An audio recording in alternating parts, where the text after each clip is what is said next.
السلام عليكم البنات، كي دايرين؟ لاباس عليكم؟ بخير؟ هانين؟ كنتمنى تكونوا بخير وعلى خير. اليوم البنات غادي نقدم لكم واحد الجوج ديال الوصفات ان شاء الله.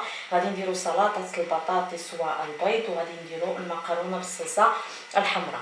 المكونات اللي عندي هنا الاخوات، عندي هنايا واحد الكيلو ديال البطاطا انا سلقتها مع شويه الملحه وطحنتها.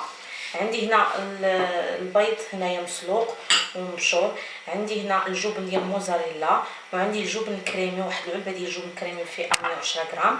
عندي هنايا 3 ديال البيضات، عندي الربيع، عندي معلقه كبيره ديال الزبده، وعندي زيت الزيتون، وعندي شويه الحليب والمايونيز، عندي شويه الملحه، شويه البزار، الزيتون الاسود للتزيين، وشويه ديال السودانيه الفلفل الحار، وعندي هنا الصلصه ديال الطماطم، وعندي هنايا المكرونه هذيك من بعد. وغادي نقول لكم نبداو بسم الله على بركه الله. غادي ناخذ الطماطم عفوا هذا البطاطا ديالنا، ناخذ البطاطا ديالنا وغادي نضيفوا عليها كما كتشوفوا، غنضيفوا عليها، غادي نجيب واحد من الاحسن، غادي نضيفوا عليها الزبده كما كتشوفوا، نضيفوا الزبده، غادي نضيفوا نحركوا بعدا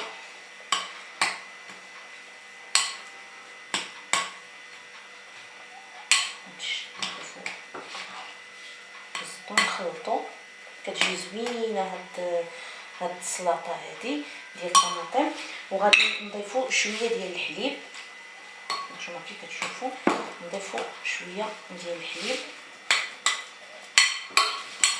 انا الاخوات غنعاود نذكركم، انا كنت درت ليها شويه ديال الملحه، ولكن غادي نعاود نضيف ليها شويه. نزيدو هنا الحليب، غادي نضيفو شويه ديال الربيع بهذا الشكل هذا، وغادي نضيف شويه ديال الملحه، وغنضيف شويه ديال الابزار، وغادي نخلط. راه كتجي رائعه هاد السلطه هذه ديالنا كما كتشوفوا. راه ما فيهاش مكونات بزاف، سهله بسيطه بزاف. نتوما من بعد ما خلطناها مزيان ضروري ديروا ليها الحليب باش تطلق لينا شويه. غنزيد واحد شويه ديال الحليب على هذا الشكل. هذاك الربيع اللي كتشوفوا ديما خليوه ما تنيلوهش بزاف، خليوه باش يبان لينا في هاد البطاطا ديالنا. غادي نشدو هذا. انا غادي نبدا لكم بعدا في التقديم. غادي نجيب نمسح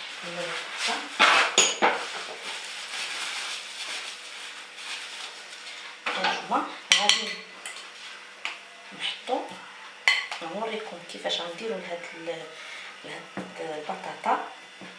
راه كتجي رائعه بزاف ويبغيوها الوليدات. نتوما كيف كتشوفوا كتسرحوها على هاد الشكل هذا.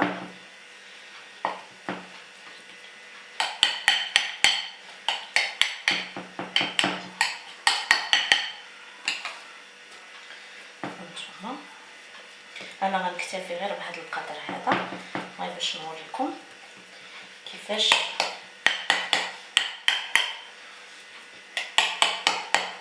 كتجي. نكتفي غير بهذا القدر هذا.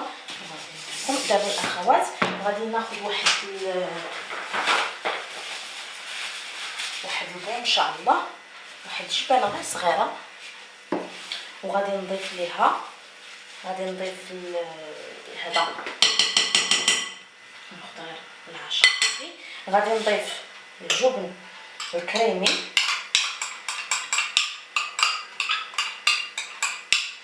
كما كتشوفوا، وغادي نضيف المايونيز. غادي نستغربوا على هاد الصلصه هذه اللي غادي ندير. غادي نضيف شويه ديال الابزار، غنضيف شويه ديال الملح، ما نكثرش الملح لان كنعرفوا، وهنا غنديروا شويه ديال السودانيه لان راه كتجي رائعه. وغادي نديرو زيت الزيتون، نخلطو هانتوما كي كتشوفوا، نخلطو هاد الصلصه ديالنا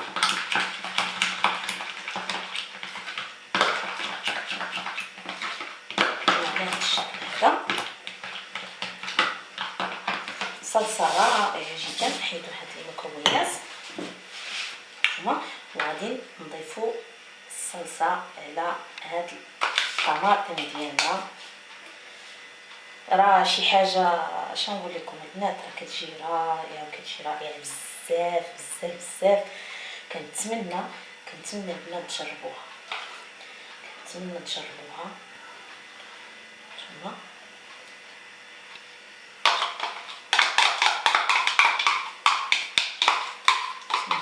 راه كتجي زوينه بزاف.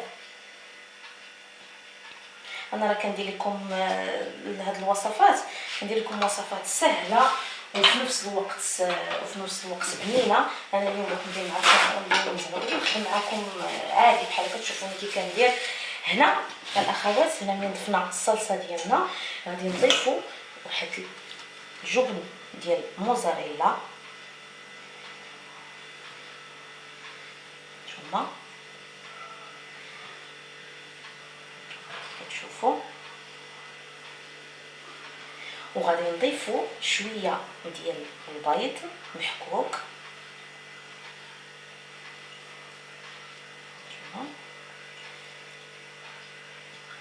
راه كتجي اش نقول لكم البنات، راه كتجي لذيذه بزاف. نعاودو نديرو الجبن الموزاريلا ديالنا بهاد الطريقه هادي، راه كتجي لذيذه بزاف بزاف. غادي دابا غنجيب واحد السكين باش ان شاء الله باش نقطع هذاك البيض. غنديرو غير كومي زين، واحد زين بسيط بسيط. غنجيب واحد السكينه البنات،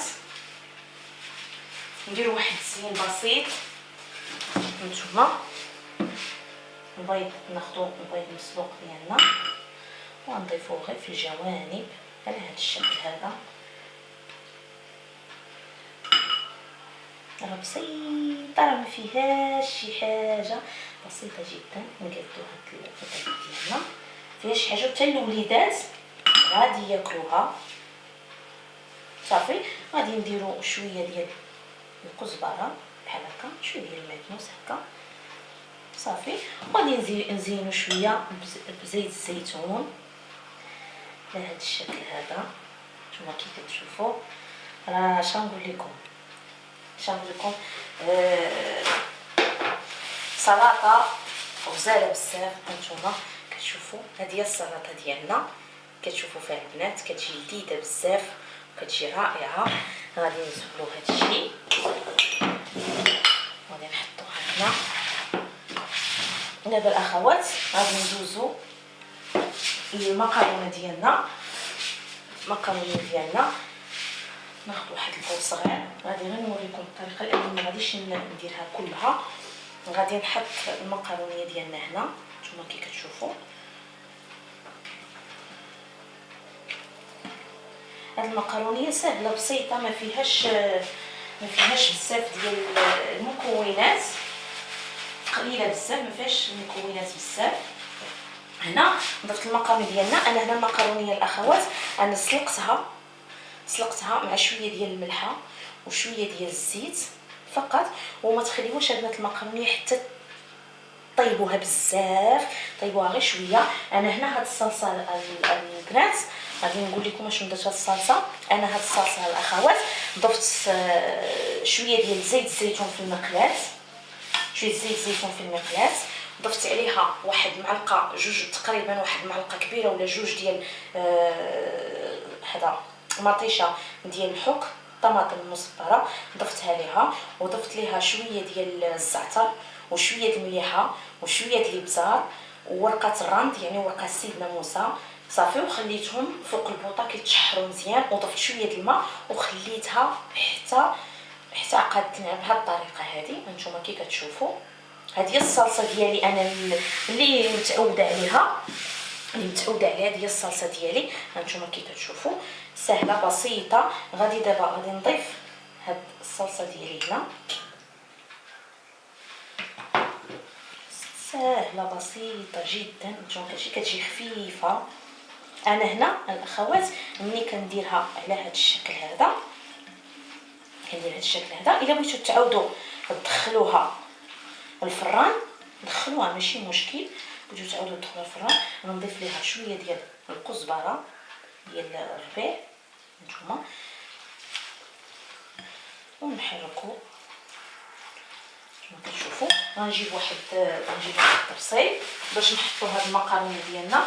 المكرونه ديالنا راه سهله بسيطه جدا جدا. انا ما تنديرش لكم شي وصفات يعني زعما بزاف. نحيدو هادشي من هنا باش نوريكم الشكل النهائي ديالكم. ندير هاد ماشي هادشي ديالنا من هنا باش نوريكم الشكل ديالو. انا هاد الفيديو درتو خاصه باش تشوفوا كيفاش كنخدم انا في الكوزينه ديالي. عادي كنخدم عاديه وبغيتكم تشاركوني. هانتوما حنا دابا غادي نحطوا المكرونه ديالنا. شوفوا كي كتجي، راه كتجي رائعه بهذاك الورق الرند.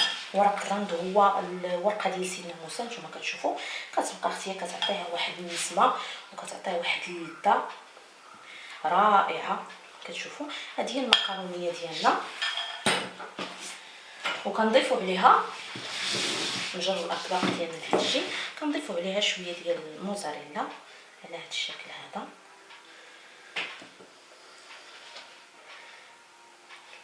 هانتوما وهادو هما الاطباق البنات. كنتمنى يعجبكم هاد الاطباق هادو. كيجيو لذاذ وكيجيو لذاذ بزاف وساهلين في نفس الوقت ساهلين. وكنتمنى يعجبكم هاد الفيديو هذا وتشاركوا في القناه ديالي شيواتك خديجه. وبالصحه والراحه وخليتكم على خير.